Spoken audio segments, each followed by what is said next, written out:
আমাদের গ্রুপ মেম্বাররা সুশৃঙ্খলভাবে রাইড করতেছে।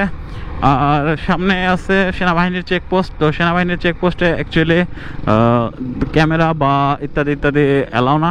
আর এখানে আপনাদের দেখাই, এই যে এটা নদী, পাহাড়ি ঢল নেমে আসে এবং নদীতে পানি দেখেন একদম ঘোলা পানি। এটা হচ্ছে পাহাড়ি ঢলের আর কি।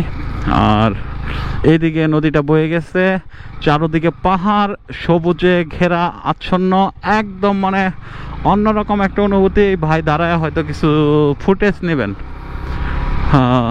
পাহাড়ে বৃষ্টির দিনে আসাটা সবচেয়ে বেস্ট, বিকজ গাছের পাতাগুলো এত সবুজ থাকে, এত দেখতে সুন্দর লাগে।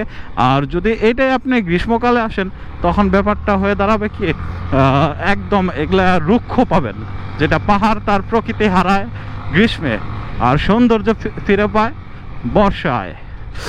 সো অলওয়েজ পাহাড়ে আসলে আপনি বৃষ্টির সময় আসুন, বর্ষার সময় আসুন, পাহাড়ের একদম মানে অপরূপ দৃশ্যটা আপনি দেখতে পারবেন।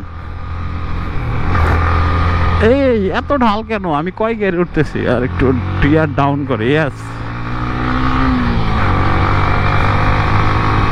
দেখেন চারদিকে সবুজ, কেউ নাই, আমি আর ওইদিকে মেঘ এবং বৃষ্টি হচ্ছে ওইদিকে।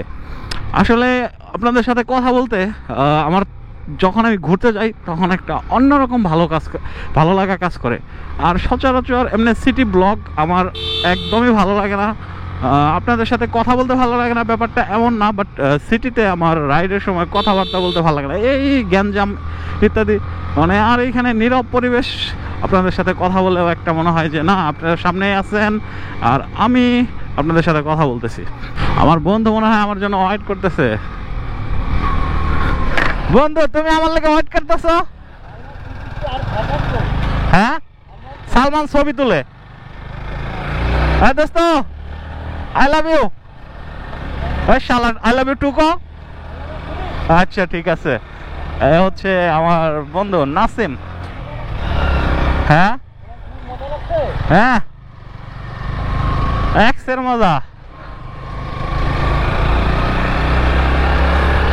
আসলে কেপিআর বাইকটা অনেক পাওয়ারফুল একটা বাইক। আর কেপিআর নিয়ে অনেকেই বলে যে ইত্যাদি ইত্যাদি ইত্যাদি। আসলে ব্যাপারটা এমন না, মেনটেনেন্স করে চালাইতে হবে। যে কোনো জিনিসের আপনার অবস্থান বুঝতে হবে, পরিস্থিতি বুঝতে হবে, তাকে আর কি চায় সেভাবে তাকে মানায় নিতে হবে। আসলে আমার এক ভাইয়া বলছিল যে এই পৃথিবীটা খুবই সহজ, যদি আপনি মেনে নেন আর মানায় নেন। কেউ কিছু বললো, আপনি ব্যাপারটা মেনে নিলেন। আর মানায় নেওয়া বলতে কেউ কোনোভাবে চলতেছে বা কোনো কিছু করতেছে, আপনি ওই পরিস্থিতির সাথে মানায় নিলেন। It's very simple. আর এইখানে ভিডিও করা যাবে না, তার আগে আমাকে ক্যামেরা অফ করে দিতে হবে। এটা হচ্ছে সেনাবাহিনী চেকপোস্ট, আমি ক্যামেরা অফ করে দিচ্ছি।